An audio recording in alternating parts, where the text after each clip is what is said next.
Muy buenos días, amigos televidentos, amigas televidentas, violinistas y violinistas, amigos todos. Queridos amigos, les agradezco estar prestándome atención una vez más. Bien, miren, antes que nada, viendo el video pasado, veo que algunas cosas no las puntualicé bien.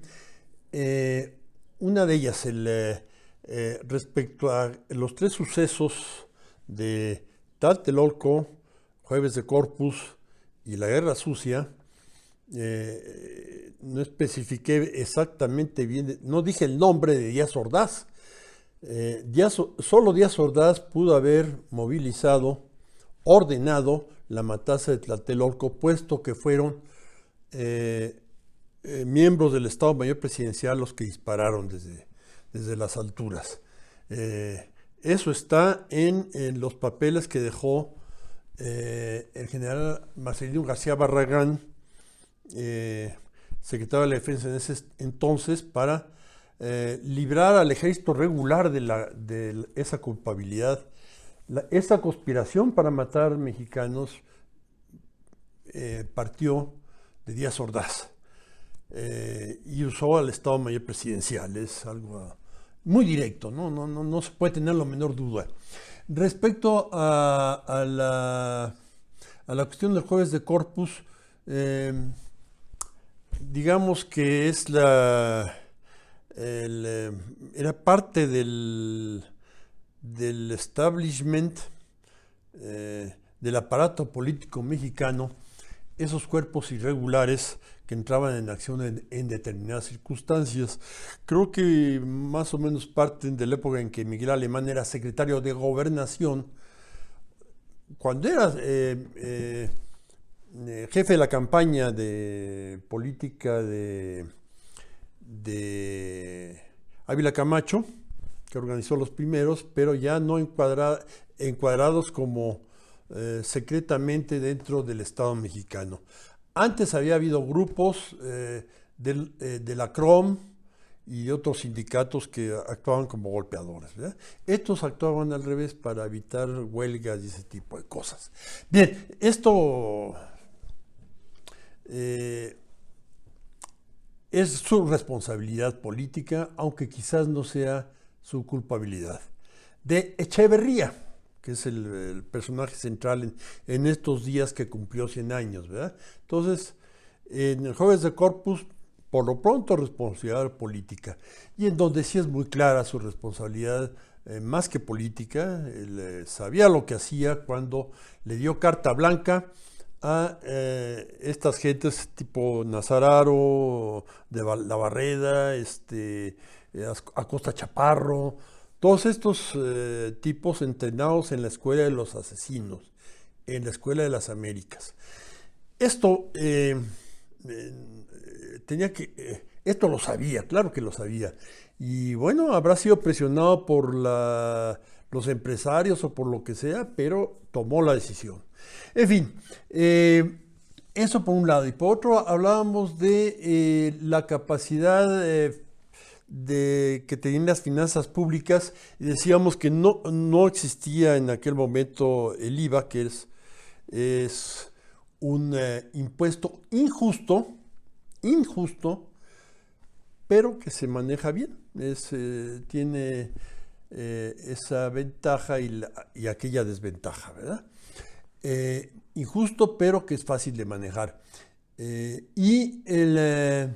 Y por otra parte, la acumulación de ingresos no estaba bien instrumentada respecto al otro gran impuesto. Un gran impuesto es lo que en aquella época se llamaba impuestos sobre ingresos mercantiles, ISIM, que se convirtió luego en el IVA, impuesto al valor agregado. Y otro gran impuesto es el impuesto sobre la renta, y el ISR, que es ahora impuesto sobre productos del trabajo, ¿verdad?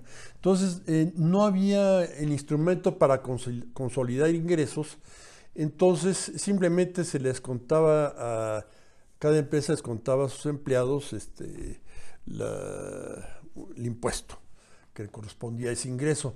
Pero si ese empleado recibía, o empleado de gobierno también, recibía otros ingresos, no los consolidaba, los pagaba por aparte. Entonces hubo el instrumento, empezó en el año 71 a consolidarse. Y los que trabajábamos teníamos la obligación de decir, ganamos esto aquí y esto acá, se consolida y se determina el impuesto y se paga. Se paga la diferencia o recibe uno la diferencia a favor, también llegaba a suceder. Era también el atractivo, ¿verdad? Bien, esto respecto a lo que decíamos en el video pasado de Echeverría. Vamos ahora a lo del video de hoy. Miren, si esto fuera un artículo escrito, me gustaría ponerle 2 epígrafes. Uno, el primero fue una frase que conocí de adolescente, no, ya no era adolescente, ya era adulto joven, muy joven, digamos, ¿no? Creo que antes de hacer el servicio militar o cosas así. Leí esta frase de Voltaire. Voltaire le dice a otro, estaré hasta la muerte en contra de lo que tú dices, pero defenderé hasta la muerte el derecho que tienes de decirlo, ¿verdad? Esto es una gran frase, ¿verdad? Y otra que alguna vez que televisaron, bueno, siempre televisan, la entrega de la medalla Belisario Domínguez, empezó la transmisión de televisión con una toma del pedestal de la estatua que hay en el Senado, en el antiguo Senado, y arriba la levantaban y estaba arriba la estatua de Belisario Domínguez, una actitud muy valiente. Y una frase más corta, dice, libres por la palabra libre. Un gran orador, un gran médico además, Belisario Domínguez, y un gran patriota, ¿verdad? Le costó la vida ese discurso. Y bueno, la medalla es algo muy importante y merece serlo, ¿verdad? Bien, estas 2 frases, porque ahorita voy a empezar a recordar una experiencia que tuve muy agradable en la lucha política, en el apoyo político, cuando se tramó el asunto del desafuero a Andrés Manuel López Obrador, pues nos desatamos mucho a hacer un gran activismo político, repartíamos hojas, volantes en el metro, en muchas partes, hablábamos, donde nos hacían conversación, hablábamos, nos movilizábamos mucho. Me acuerdo de un volante que diseñamos que en el grupo donde yo estaba activo, decía, el Estado nos da una lección muy sencilla. Si eres un mexicano jodido, no tienes derecho a tener un candidato a la presidencia. Era así de simple lo que planteaba la oligarquía mexicana.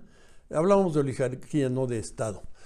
Esto era lo que pasaba. Entonces, recuerdo que tuvimos un compromiso en Cuernavaca el sábado anterior, y entonces el domingo madrugamos, mi esposo y yo, para llegar a la marcha. Y llegando, pues se nos fue haciendo tarde en la carretera, en echarnos un pipilín para aguantar la marcha. Y el metro iba muy lento, y se ve que todos iban para allá. Eso nos puso contento, pero en algún momento que pensábamos que no íbamos a poder llegar al Zócalo, reflexionamos que si no podíamos llegar al Zócalo iba a ser un gran día, un día muy feliz para nosotros. Llegamos, alcanzamos la marcha, más o menos por ahí por la calle Florencia y Reforma, y avanza, ¿y qué creen? Madero tapado, lleno de gente, no avanzaba. Llegamos a la terminamos Reforma, Avenida Juárez, y al llegar a Madero no se podía pasar, estaba detenida la marcha. Obvio que estaba lleno el Zócalo. Nos fuimos nos recorrimos hacia el sur por San Juan de Letrán. Vimos que no había gente en la bocacalle de Venustiano Carranza, pero más adelantito estaba tapado igual. Quizás casi una cuadra estaba despejada, pero el resto no. Ya íbamos a ver si hacíamos alguna maniobra por la que sigue, es Venustiano Carranza. ¿Cuál será la siguiente? ¿Uruguay? Creo que Uruguay. Más al sur todavía. Pero en esa que pasa un taxi y que lo agarramos y nos vamos a donde habíamos dejado el coche, ¿verdad? Pero muy contentos porque no habíamos podido llegar al Zócalo. Decíamos ya el discurso, pues ya lo leeremos en los periódicos, ¿verdad? O habrá videos. Y sí, los hubo, ambos, videos y periódicos, desde luego. Era algo canallesco esto del desafuero, pero sí se logró lo que se quería porque la oligarquía reculó. Eso quiere decir que se echó para atrás. Quitaron la amenaza del desafuero y empezaron a planear el fraude del 2006, ¿verdad? Y se salieron con la suya, pero de otra forma, ¿verdad? Era clara su intención, ¿verdad? Bien, entonces,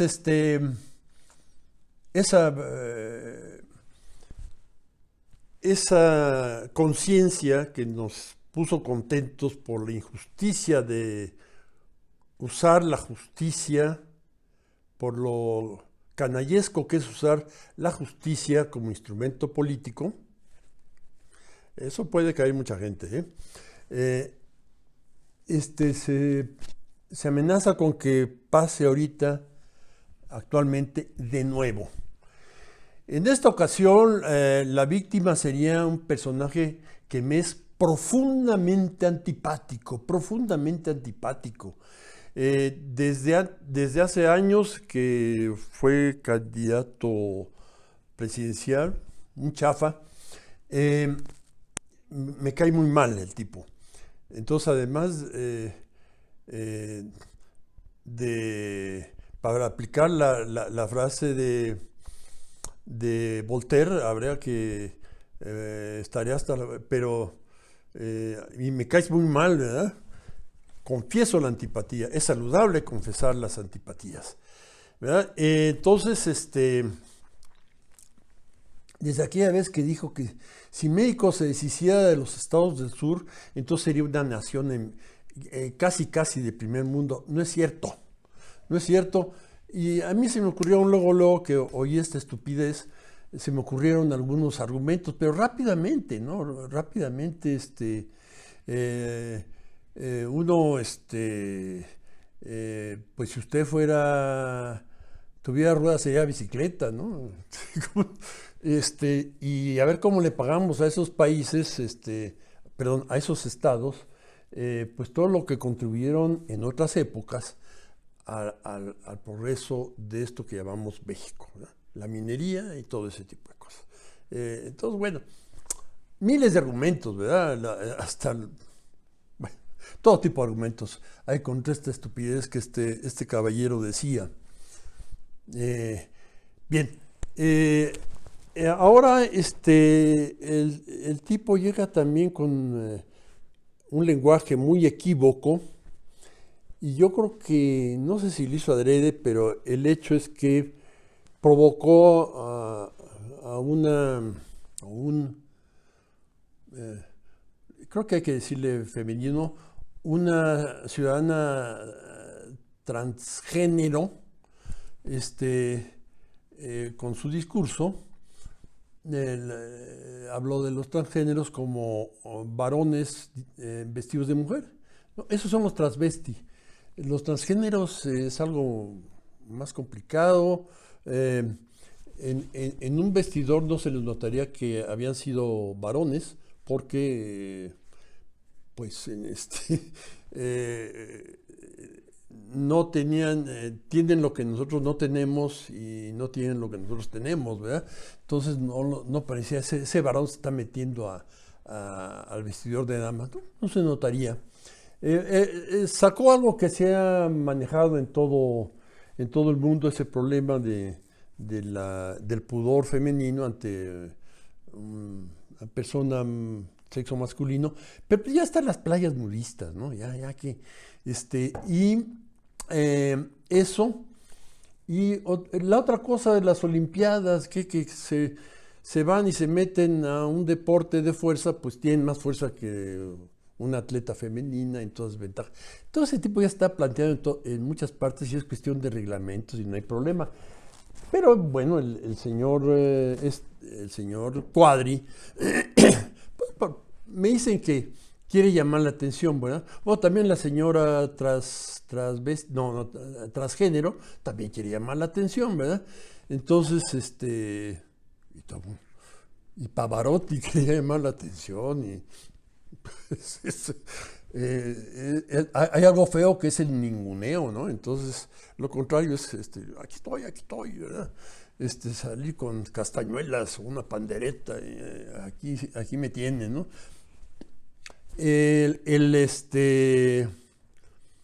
Fue provocador, pero el hecho es que lo están, y la Comisión de Derechos Humanos creo que comete el error de censurarlo. Él estaba haciendo uso, este tipo que me cae tan gordo, estaba haciendo uso de una libertad fundamental del ser humano, una libertad fundamental del ser humano que es la libertad de palabra. Entonces lo quieren censurar con un desafuero. Él es diputado, y quieren desaforarlo como diputado. Y a mí esto me mueve los recuerdos de aquella bonita jornada en que se volteó la situación política del país, ¿verdad? Y se aplastó la canallada que la oligarquía estaba perpetrando, ¿verdad? Bien, entonces esto es lo que el tipo me cae muy gordo. No estoy hasta la muerte en contra de lo que dijo, simplemente me es indiferente, pero tiene todo el derecho de decirlo. Entonces defenderé el derecho que tiene que decirlo.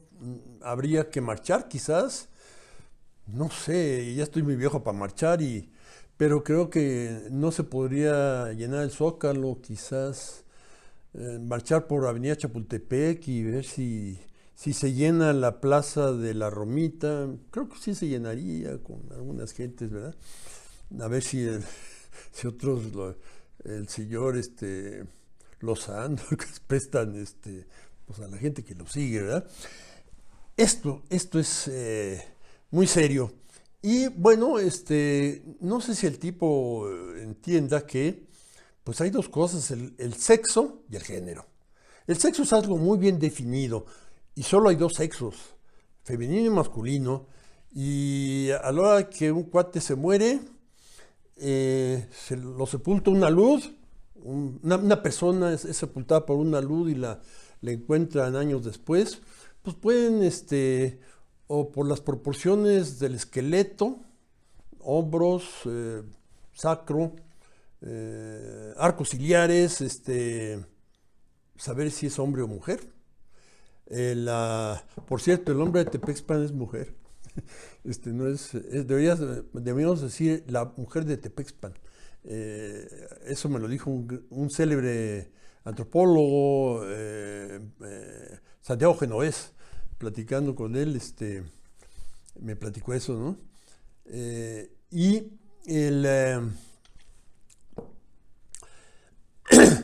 Y otra cosa es esto nuevo del género, que es algo muy vago, muy subjetivo. Se presta a vaguedades, porque es vago. Y yo soy de los que rehuyen la cosa del discurso del género, ¿verdad? Procuro no decirlo, ¿verdad? No decir la palabra género más que cuando hablo de gramática, hablo de gramática o de... biológicamente, especie, género, ahí va la... También es algo, un orden más global que la especie, ¿verdad? En fin, ese tipo de cosas. Pero en este nuevo contexto yo procuro no decirlo, bueno, ya lo dije, ¿verdad?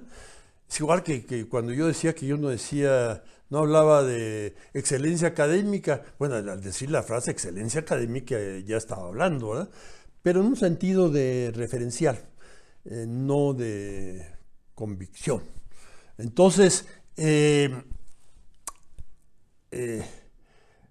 los transgénero que son libres de haber cambiado de género, ¿verdad? O de aspecto, incluso de órganos, de apariencia al desnudo, ¿verdad? Muy su voluntad y se les debe respetar, y muy sus derechos se les tiene que respetar. Se muestran excesivamente quisquillosos con lo que se dice, pero bueno, pues no les digas nada y vete por ahí, ¿no? En fin, esto no defender hasta la muerte, pero defender el derecho que este tipo, Cuadri, defender el derecho que tiene de decirlo, ¿verdad? Es todo por hoy. Seguimos el próximo video. Me eché otros 21 minutos, casi 22. Muchas gracias por su paciencia, ¿eh? Hasta la próxima.